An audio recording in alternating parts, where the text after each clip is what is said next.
नमस्कार प्रिय मित्रों, मैं अविनेश आप सभी का एक बार पुनः आपके अपने चैनल एम ऑनलाइन क्लासेस पर स्वागत करता हूं। आज की जो क्लास रहेगी वो किसकी रहेगी? जीवाश्म विज्ञान, बायोलॉजी का मोस्ट टॉपिक जीवाश्म विज्ञान। सबसे पहली बात होती है कि जीवाश्म क्या है, तो देखिए जानने का प्रयास करेंगे। जीवाश्म कह सकते हैं कि किसी भी जीव का, कोई भी जीव है, किसी भी जीव का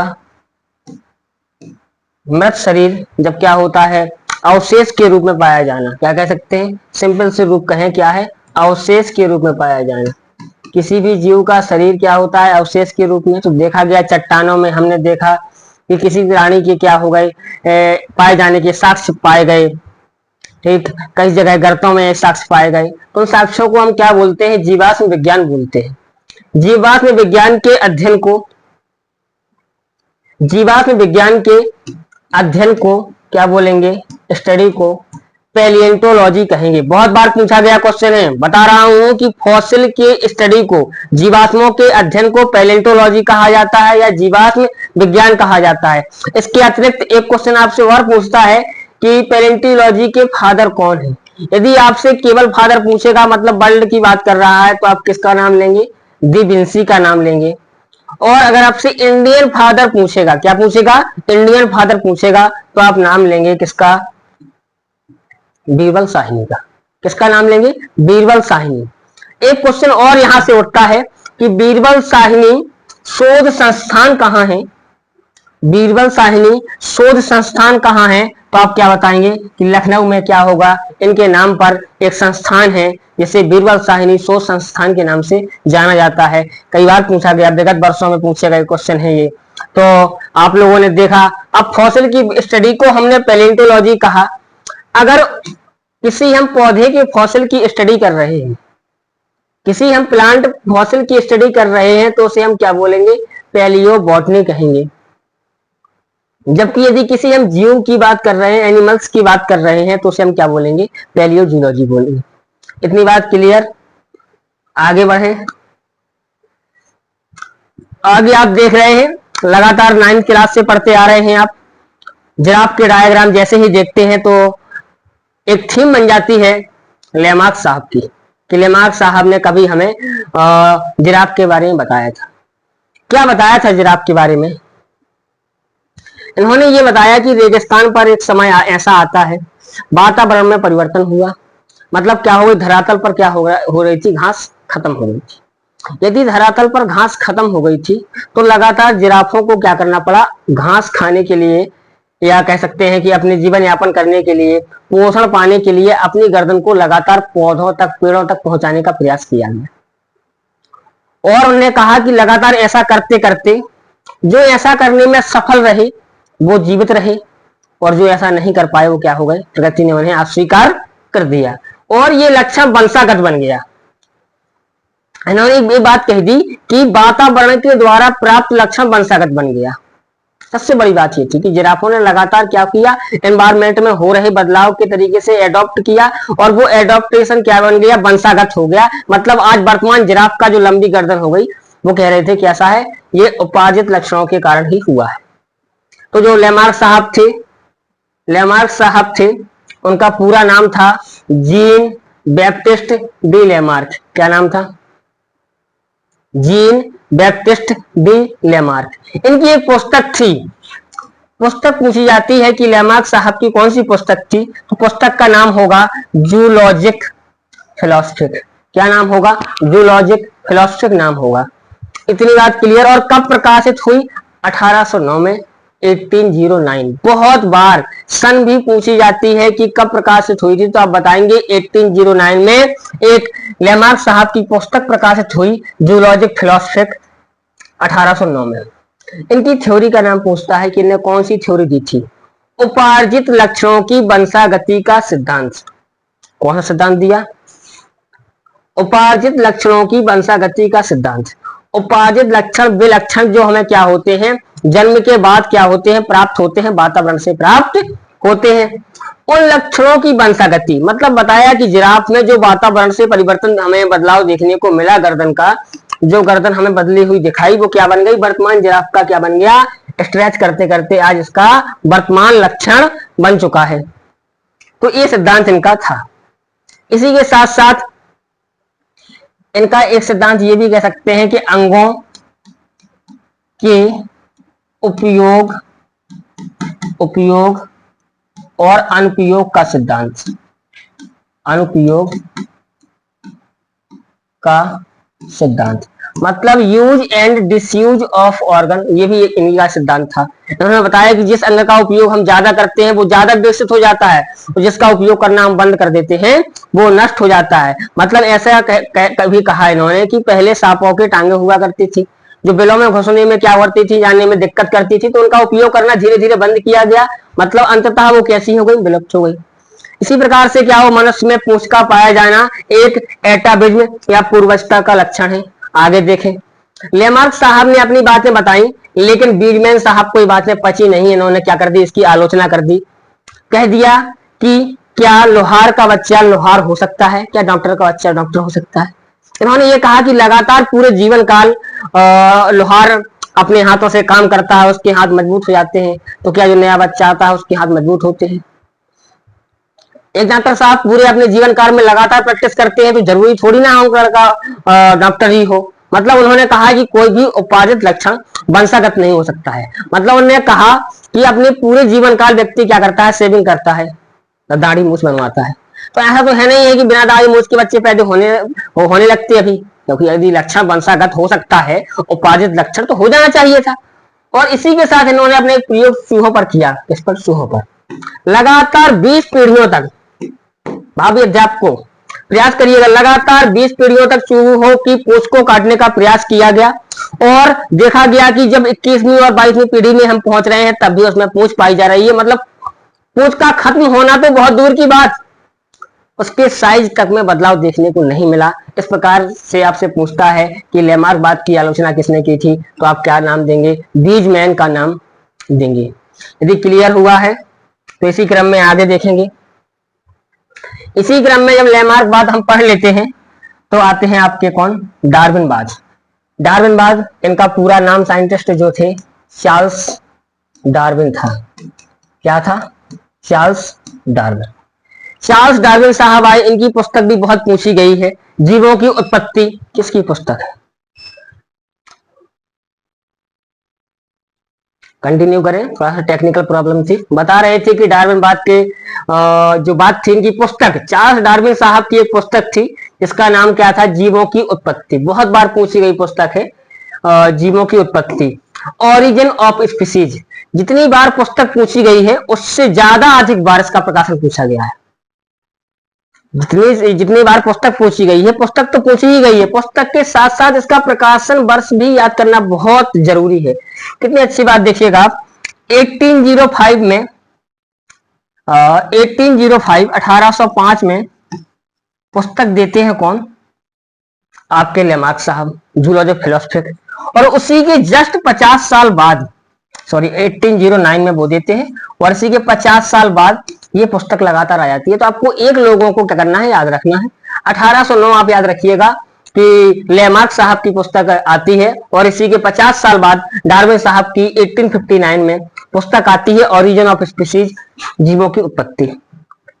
इनका सिद्धांत क्या था, सिद्धांत इनका था नेचुरल सिलेक्शन, प्राकृतिक चयन। होता क्या है, सबसे बड़ी बात, मतलब उन्होंने ये कहा कि प्रगति केवल उन्हीं लोगों को स्वीकार करती है जो माहौल के हिसाब से अपने आप को एडॉप्ट कर लेते हैं। एक एग्जाम्पल भी दिया गया, डार्विन फिंच नाम का एग्जाम्पल दिया गया कि इंडस्ट्रियल एरिया, औद्योगिक एरिया होने से पहले दो प्रकार की मक्खियां, दो प्रकार के पक्षी देखने को मिले, कीट देखने को मिले। एक तो ब्लैक कलर के कीट थे, एक व्हाइट कलर के कीट थे। तो जिस समय पर इंडस्ट्रियल एरिया नहीं था, तो कह सकते हैं कि जो ब्लैक कलर के कीट थे वो क्या थे, अपने आप में अडॉप्ट नहीं कर पा रहे थे। ठीक, लेकिन जब इंडस्ट्रियल एरिया बढ़ा, औद्योगिक एरिया बढ़ा, मतलब क्या हो रहा है, ज्यादा प्रदूषण हुआ, तो क्या हुआ, जस्ट इसका उल्टा हो गया। तो इसी प्रकार से अगर आपसे पूछा जाए कि प्राकृतिक चयन का सिद्धांत किसने दिया, इनकी 4 से 5 लाइनें भी हैं। कि अधिक से अधिक संतान उत्पत्ति करने की क्षमता होनी चाहिए, जीवों में जनन करने की क्षमता होना चाहिए। मतलब उन्होंने कहा प्रगति केवल उन्हीं लोगों का वर्णन करती है, प्रगति केवल उन्हीं का सिलेक्शन करती है जो प्रगति के योग्य होते हैं, और अगर जिराफ ऐसा करने में असमर्थ रहते तो उन्हें स्वीकार नहीं किया जाता। जिस प्रकार से देखा गया कि रेगिस्तान में बदलाव देखने को मिला, अगर उस बदलाव में जो जिराफ अपने आप को एडॉप्ट कर ले गए वो क्या रहे, जिंदा रहे, और जो नहीं कर पाए वो बदल गए। इसी के साथ बहुत बार एग्जामों में पूछा जाता है समजात अंग क्या है, समरूप अंग क्या है। प्रयास करिएगा, समजात अंग क्या है और समरूप अंग क्या है। तो होमोलोगस ऑर्गन, कौन से, होमोलोगस ऑर्गन और एनालोगस ऑर्गन। समजात अंग वे अंग जिनकी उत्पत्ति समान हो परंतु क्या हो, कार्य अलग अलग हो। कैसा हो, ओरिजिन तो क्या हो, सेम हो, लेकिन कार्य कैसा हो, अलग अलग हो। ऐसे अंगों को क्या बोलेंगे, समजात अंग बोलेंगे। देखने में क्या है, समान है, लेकिन कार्य की दृष्टि से अलग अलग है। जैसे यदि हम आपसे कहें कि हमारे हाथों और पैरों की हड्डियां हैं, गाय भैंस और अन्य जंतुओं की भी हाथ पैर की हड्डियां हैं, इनकी उत्पत्ति तो एक जगह से ही हुई है, लेकिन हम अपने हाथों का उपयोग चीजों को पकड़ने में कर रहे हैं, जबकि जो चतुष्पादी होते हैं, चार पैर से चलने वाले होते हैं, वो अपने पैरों का अलग यूज कर रहे हैं। उत्पत्ति तो एक ही जगह से हुई थी, लेकिन कार्य क्या हो गया, अलग अलग हो गया। ऐसे अंगों को क्या कहा गया, समजात अंग कहा गया। इसी के साथ समरूप अंग क्या है, जिनकी उत्पत्ति तो अलग है लेकिन कार्य की दृष्टि से समान है। जैसे कह सकते हैं कि पक्षियों के पंख हो गए और डॉल्फिन के पंख हो गए, चमगादड़ के पंख हो गए। उत्पत्ति तो अलग अलग जगह से हुई है, लेकिन सबका काम कैसा है, उड़ना ही है। अब कार्य कैसा है, एक जैसा है, तो इनको क्या बोलेंगे, एनालोगस ऑर्गन। इसी के साथ साथ पूछा जाता है कि होमोलोगस ऑर्गन कौन से विकास को दर्शाते हैं और एनालोगस ऑर्गन कौन से विकास को दर्शाते हैं। तो एक फंडा आपको याद रखना है, एच फंडा और एसी फंडा। एच मतलब होमोलोगस, डी मतलब डाइवर्जेंट। जो होमोलोगस ऑर्गन है उनकी उत्पत्ति कैसी हुई है, डाइवर्जेंट से हुई है, जबकि जो एनालोगस ऑर्गन है उनकी उत्पत्ति कन्वर्जेंट से हुई है। एक को अभिसारी विकास और एक को अपसारी विकास के नाम से जाना जाता है। बहुत बार पूछा गया, कह सकते हैं VVI, बहुत बार, वेरी वेरी इंपॉर्टेंट, कई बार एग्जामों में पूछा गया क्वेश्चन है। आगे संयोजक कड़ी, मतलब ऐसे कुछ कह सकते हैं कि फाइलम है, ऐसे कुछ जीव हैं जिनमें दो संघों की विशेषताएं पाई जाती हैं। अगर दो वर्गों की विशेषताएं उनमें है तो उन दो वर्गों के बीच की उनको क्या कह देते हैं, संयोजक कड़ी या कनेक्टिव लिंक कह देते हैं। जैसे युगलीना को देखा, युगलीना अगर प्रकाश मिला तो ये प्रकाश, अगर लाइट मिली तो ये क्या करेगा, फोटोसिंथेसिस करेगा, मतलब क्या करेगा, प्लांट की भांति व्यवहार करेगा। अगर लाइट नहीं है तो ये एनिमल की भांति व्यवहार करेगा। मतलब सीधा सीधा है कि पौधों और जंतुओं दोनों की तरह व्यवहार करता है, इसलिए इसे दोनों के बीच की संयोजक कड़ी कह दिया। विषाणु का भी यही हाल है, अगर कोशिका के अंदर है तो क्या है, लिविंग फॉर्म में है, कोशिका के बाहर है तो नॉन लिविंग फॉर्म में है, तो इसको क्या कहा गया, लिविंग और नॉन लिविंग के बीच की संयोजक कड़ी कह दिया गया। फिर एक लिंक आती है पेरिपेटस, इसमें आर्थ्रोपोडा के लक्षण भी रहेंगे और एनिलिडा के लक्षण भी रहेंगे। ये दोनों फाइलम है, एनिलिडा और आर्थ्रोपोडा। जो पेरिपेटस है इसमें दोनों संघों के लक्षण है, इसलिए ऐसे दोनों के बीच की संयोजक कड़ी कहा। इसी प्रकार से नियोपिलाइना होगा, इसमें एनिलिडा और मोलस्का के क्या होते हैं, लक्षण होते हैं। आगे एकिडना, क्या है, एकिडना। एकिडना में रेप्टाइल्स और मैमल्स दोनों के लक्षण होंगे, इसलिए एकिडना को क्या कहा जाएगा, रेप्टाइल्स और मैमल्स के बीच की संयोजक कड़ी कहा जाएगा। आर्कियोप्टेरिक्स, बहुत इंपॉर्टेंट, आर्कियोप्टेरिक्स रेप्टाइल्स और बर्ड के बीच की संयोजक कड़ी है। सिमोरिया एम्फीबियंस और रेप्टाइल, क्योंकि बाकी के सारे पूछ दिए गए हैं, सिमोरिया को कम पूछा गया है, तो हो सकता है कि पेपर का अगर लेवल बढ़ाएगा तो सिमोरिया को पूछ सकता है, तो आपको एम्फीबिया और रेप्टाइल्स याद रखना है। बलेनोगिलोसस, गिलोसस कॉर्डेटा और नॉन कॉर्डेटा, कशेरुकी और अकशेरुकी के बीच की कड़ी को बलेनोगिलोसस कहा जाता है। इसी के साथ एटा बिज्म याद रखिएगा, एटा बिज्म इंग्लिश का वर्ड है, जिसकी यदि हिंदी लिख दे तो आप लोग समझ जाएंगे, पूर्वजता। ऐसे क्वेश्चन आया था और टीजीटी में देखने को मिला था, उन्होंने कहा कि मनुष्यों में पूंछों का पाया जाना या मनुष्य में कह सकते थे कि लास्ट वाली कॉकस से हड्डी होती है, घुई हुई हड्डी होती है नीचे वाली, वर्टिब्रेट कॉलम की सबसे नीचे वाली हड्डी घुई हुई होती है। मतलब कह सकते हैं क्या आकार होता है उसका, यू का आकार होता है।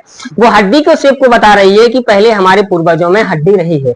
तो क्या होता है, एटाबिज्म का मतलब होता है पूर्वज का। पूर्वजता बोले तो ऐसे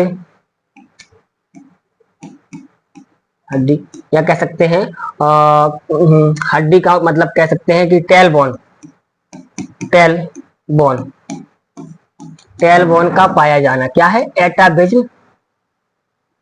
एटाबिज्म का क्या है, लक्षण है। पूर्वजता में बताएंगे अपन ऐसी चीजें जो हमारे पूर्वजों में विद्यमान थी लेकिन आज वर्तमान में कैसी हो चुकी हैं, समाप्त हो चुकी हैं। ये एटाबिज्म के बारे में हुआ। इसी के साथ साथ आपसे एक टॉपिक पर और चर्चा कर ली जाए, वो क्या होगा, अवशेषी अंग। अवशेषी अंग वेस्टिगल ऑर्गन कहलाते हैं। क्या कहलाते हैं, वेस्टिगल ऑर्गन। अवशेषी अंग या वेस्टिगल ऑर्गन से मतलब ये होगा कि जिन अंगों का उपयोग करना हम बंद कर देते हैं वो धीरे धीरे क्या हो जाते हैं, विलुप्त हो जाते हैं, या कह दिया कि जिनका काम नहीं है। तो जिस प्रकार से एग्जाम्पल की दृष्टि से हम आपको समझाने का एग्जाम्पल बताएंगे, एग्जाम्पल में हम आपको बताएंगे कि ऐसा माना जा रहा है कि जो ईयर पिन्ना है, कर्ण के पल्लव हैं, इनका कोई कार्य नहीं है। तो ये क्या हुआ, हो सकते हैं भविष्य में विलुप्त हो सकते हैं। दूसरे वे में अगर हम बात करें, एक होती है बर्मी फॉर्म, बर्मी फॉर्म अपेंडिक्स। क्या होता है, बर्मी फॉर्म अपेंडिक्स, क्रम रूप परसिस का। छोटी आंत में उंगली नुमा को संरचनाएं पाई जाती हैं। जैसे आप लोगों ने आम भाषा में एक शब्द सुना होगा, आंत में पानी का आ जाना। आंत में पानी का आ जाना या उसमें थोड़ी बहुत फूड पार्टिकल का पहुंच जाना, तो पेट में लगातार दर्द बना रहता है। तो इसे बाई ऑपरेशन के क्या कर दिया जाता है, रिमूव कर दिया जाता है, अलग भी कर दिया जाता है। इसी के साथ साथ ऐसे कई अवशेषी अंग हैं, जैसे हम कहे विजडम टीथ, जो अगले दाढ़ होती है वो भी क्या है, इसका भी कोई कार्य नहीं है वैज्ञानिकों की दृष्टि से, तो ये भी विलुप्त हो सकती है। इस प्रकार के ऑर्गन, और बेहद इंपॉर्टेंट क्लास रही आज की। जितनी हमने आपको टॉपिक बताए हैं उन्हें हम दोबारा से एक बार आपको दिखाना चाहेंगे। शुरुआत हमारी पैलेंटोलॉजी जीवाश्म विज्ञान से शुरुआत होती है। जीवाश्म विज्ञान में हम आपको इंडियन और वर्ल्ड फादर के बारे में बताते हैं, बीरबल साहनी इंस्टीट्यूट के बारे में, लेमार्क साहब से परिचित कराते हैं और इनकी पुस्तक के बारे में बताया जाता है। इनका सिद्धांत बताया जाता है कि अंगों के उपयोग तथा अनुपयोग का सिद्धांत रहा है, इनका उपार्जित लक्षणों की वंशागति का सिद्धांत रहा है। लेमार्क साहब की आलोचना हमने बता दी कि बीजमैन साहब ने आलोचना कर दी कि आपकी बात को हम सही नहीं मानते हैं। चार्ल्स डार्विन साहब आते हैं, अपनी पुस्तक के बारे में बताते हैं। बेहद इंपॉर्टेंट पुस्तक है, जितना हम कह सकें उतना कम है। 1859 में पूछी गई पुस्तक, ओरिजिन ऑफ स्पीशीज, जीवों की उत्पत्ति पुस्तक है। प्राकृतिक चयन का सिद्धांत, प्रकृति केवल उन्हीं लोगों का वर्णन करेगी जो प्रकृति के योग्य होंगे, अगर नहीं होंगे तो प्रकृति उन्हें अस्वीकार कर देगी। मतलब कहने का यदि बात है, अगर 100 लोग वहां पर कह सकते हैं किसी बात को और गलत बात को भी सही कह रहे हैं तो आपको भी सही करना पड़ेगा, नहीं तो आप प्रकृति से अस्वीकार कर दिए जाएंगे। तो वातावरण के हिसाब से आपको एडॉप्ट करना होगा। मतलब मान के चलिएगा आपको केवल एक ही लैंग्वेज का ज्ञान है, आपको केवल एक ही लैंग्वेज का ज्ञान है, वो कोई भी लैंग्वेज हो सकती है। आप किसी अदर एरिया में जाते हैं, आप उस लैंग्वेज का उपयोग करेंगे, यदि आपकी भाषा को लोग समझ नहीं पा रहे हैं तो आपको रिस्पॉन्स नहीं देंगे। तो आप किसी भी चीज को मांगेंगे तो आपको कोई रिस्पॉन्स नहीं मिलेगा। मतलब आपको माहौल के हिसाब से ढलना होगा। इसी के साथ एसडी और एसी फंडा के बारे में बताया कि जो होमोलोगस ऑर्गन होते हैं वो कैसे होते हैं, डाइवर्जेंट होते हैं, और एनालोगस कैसे होते हैं, कन्वर्जेंट होते हैं। संयोजक कड़ी के बारे में बताया गया कि ऐसे कुछ जीव होते हैं जिनमें दो वर्गों के लक्षण पाए जाते हैं, उन्हें उन दो वर्गों के बीच की संयोजक कड़ी कहा जाता है। आगे एटाबिज्म पूर्वावस्था के बारे में बताया गया कि हमारे पूर्वजों में कुछ चीजें थी जो पहले थी लेकिन आज वर्तमान में नहीं है, तो इसके लिए एक शब्द उपयोग होता है एटाबिज्म या पूर्वावस्था। हिंदी लिख देगा तो सब लोग समझ जाएंगे, ज्यादातर इसी का उच्चारण एटाबिज्म लिख देता है तो लोगों को कंफ्यूजन बना रहता है। अवशेषी अंग, वेस्टिगल ऑर्गन। अवशेषी अंग क्या है, जो कह सकते हैं कि जिनका कोई कार्य नहीं है, मतलब भविष्य में विलुप्त हो सकते हैं, तो इनके बारे में बताया गया। तो एक बार कह सकते हैं कि काफी टाइम से क्लास 2 से 3 दिन कुछ अपरिहार्य कारणों के कारण क्लास नहीं आ पाई है। अब आपको कंटिन्यू वे में फिर से क्लास देखने को मिलेगी। जो हमारी केमिस्ट्री की क्लास 4 से 5 दिन के बाद एक टॉपिक के बाद नहीं आ पाई है, उसको पुनः कंटिन्यू करने का हम प्रयास करेंगे। तो जुड़े रहें एम ऑनलाइन क्लासेस में आपका पुनः स्वागत है। और हमारे इस चैनल को थोड़ा सा लाइक शेयर सब्सक्राइब भी करते रहें और मोटिवेशन देते रहें। बहुत बहुत धन्यवाद।